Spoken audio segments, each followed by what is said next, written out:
Hello and welcome to another episode of Unorthodox. I am Amul and I claim to know absolutely nothing as it is written on the name of the channel.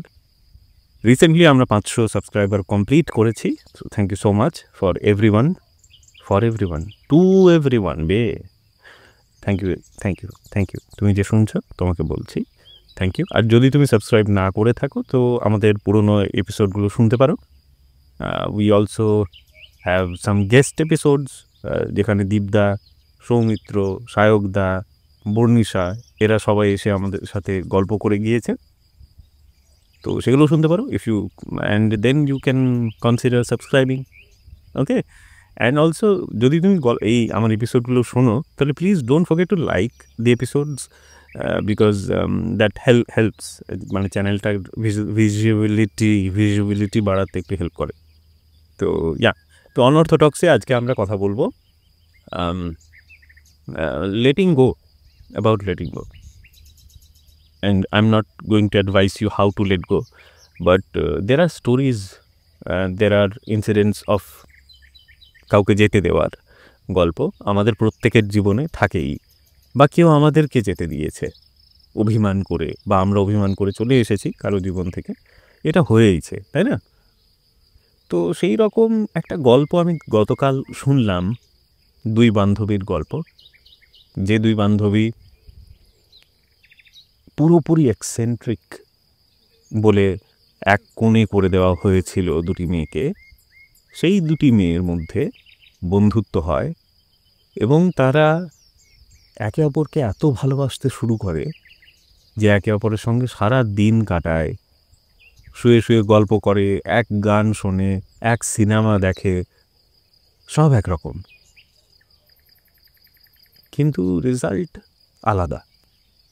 Result মানে পরীক্ষার result. একজনের স্বপ্ন astronaut হওয়ার, একজনের স্বপ্ন পড়তে থাকার, একজনের স্বপ্ন সবার থেকে আলাদা কিছু করব, একজনের স্বপ্ন সারভাইভ করার।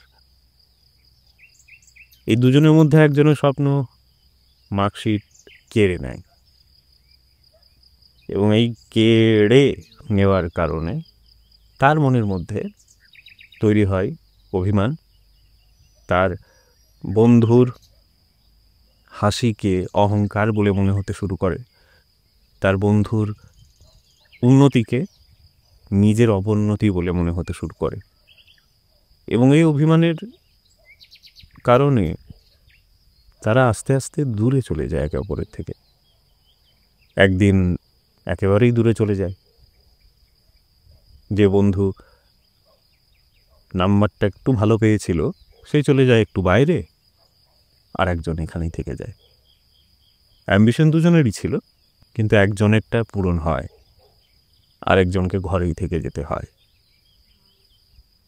দুজন বহুদিন পর আবার রিকানেক্ট করে, একে অপরকে আবার ভালোবেসে ফেলে। কিন্তু কি হয়, এই ভালোবাসাটাও বেশি দিন টেকে না, কারণ তাদের মধ্যে একজন ততদিনে অনেক শিক্ষিত, অনেক রিচ ইন এক্সপিরিয়েন্স, আরেকজন সেই বাড়ির সেই কুয়োর সেই গণ্ডির মধ্যেই থেকে গিয়েছে। সে বলেই দেয়, তুই আমার সঙ্গে আর কোনোদিন কথা বলবি না, আমার তোকে খুব অহংকারী মনে হয়, তুই আমাকে সবসময় ছোট ফিল করাস। এই দ্বিতীয় বন্ধুটি, যাকে এই কথাগুলো শুনতে হলো, সে খুব অভিমানী। সে একবার মাত্র নিজের দলিল দিল, আমি তোকে ভালোবাসি, আমি কোনোদিন তোর ব্যাপারে এরকম করে ভাবতে পারবোই না, আমার পক্ষে সম্ভবই নয় তোকে ছোট ভাবা, তো ফিল করাবো কী করে? আর তোর কাছে অহংকার করব, যে নাকি আমার জন্য পৃথিবীর জানলাটা খুলে দিয়েছিল, তোর কাছে অহংকার করব?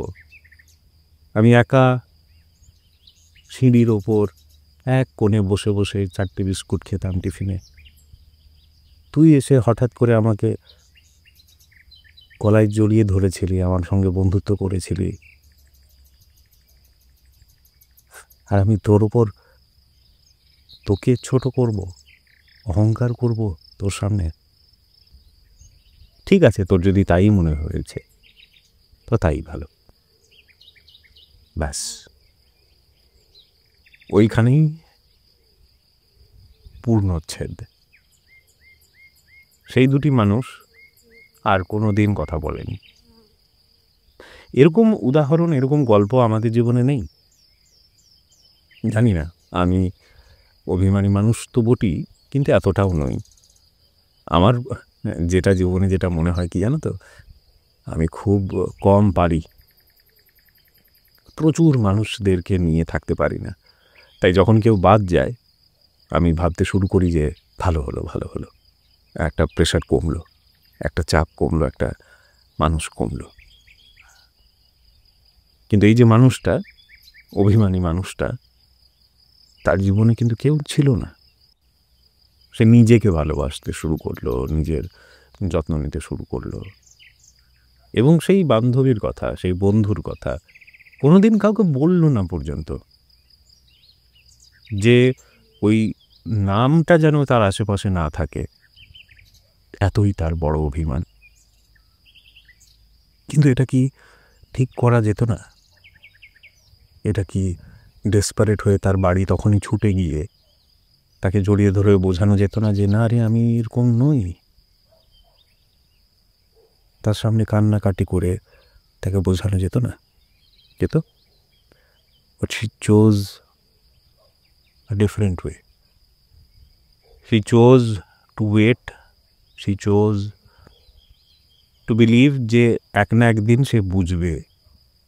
কিন্তু এই এক না একদিন সব ঠিক হয়ে যাবে, এক না একদিন সব বুঝে যাবে, সে বুঝবে সে কি হারালো।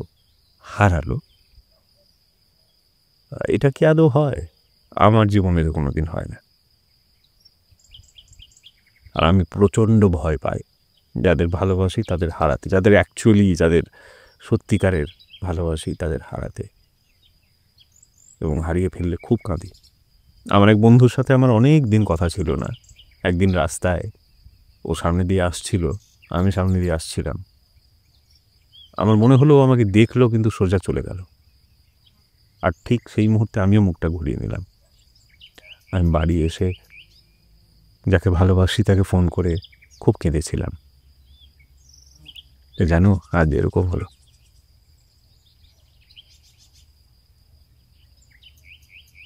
আমি পারি না, আমি কাউকে চলে যেতে দিতে পারি না তখন যখন আমার মনে হয় যে তার চলে যাওয়ার কোনো কারণ নেই। কারণ থাকলে সে যাক, যত দূরে যেখানে ইচ্ছে যাক, আমি তার মুখের সামনেও কোনো দিনও দাঁড়াবো না। কিন্তু অকারণে কেউ চলে যেতে চাইলে আমি তাকে যেতে দিতে পারি না, বা আমি চেষ্টা না করে থাকতে পারি না। তাতে আমার নিজেকে যতই ছোট মনে হোক, আমি যতই সম্পর্কে মানে আমার ডিমোশন হোক, আমার পাওয়ার কমে আসুক,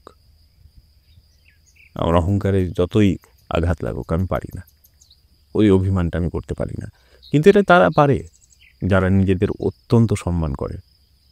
হয়তো আমার সম্মানে, আত্মসম্মানের কোথাও একটা খামতি আছে যে কারণে আমি এটা করতে পারি না।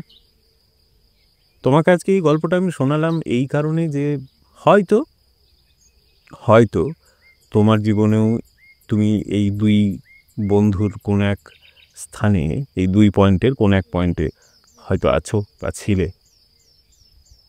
আমার মনে হয় বহু বছর, বহু সময় পেরিয়ে গিয়েছে, ওই দুটো মানুষ আর বেঁচে নেই, নতুন মানুষ হয়েছে। তাদের কিছু স্মৃতি আছে পুরনো জন্মের, আগের জন্ম বলে যেগুলোকে বলে। আমার মনে হয় আমাদের অতীতটাই আমাদের আগের জন্ম, আর ভবিষ্যৎটা পরের। আগের জন্মের কিছু স্মৃতি আছে, কিন্তু আজকে আমরা নতুন মানুষ, তাই সেই মানুষগুলোকে আমার মনে হয় আবার ফিরিয়ে আনা যায়, নতুন করে কথা বলা যায়। পুরনো থেকে শুরু করলে চলবে না। যদি পারো, যদি সাহস জোগাতে পারো, তাহলে please reconnect with them. Or I can help. If you want me to help, I can help. Let me know how I can help, but I can help. I really would love to help two friends coming together again. কারণ ওর থেকে আনন্দের কিচ্ছু হয় না, কিচ্ছু হয় না। আমি পেয়েছি, হারিয়ে যাওয়া বন্ধুদের আবার ফিরে পেয়েছি আমি, তাই আমি জানি। এটাই বলবো, আর কিছু বলবো না। একটু ভারী আজকের দিনটা, ভারীই থাক, কালকে হালকা কিছু হবে, ঠিক আছে? ভালো থেকো। আর আমার ইনস্টাগ্রাম, ইমেল আইডি সমস্ত কিছু ডেসক্রিপশনে দেওয়া আছে, কিছু বলার থাকলে বলো। ভালো থেকো, চললাম।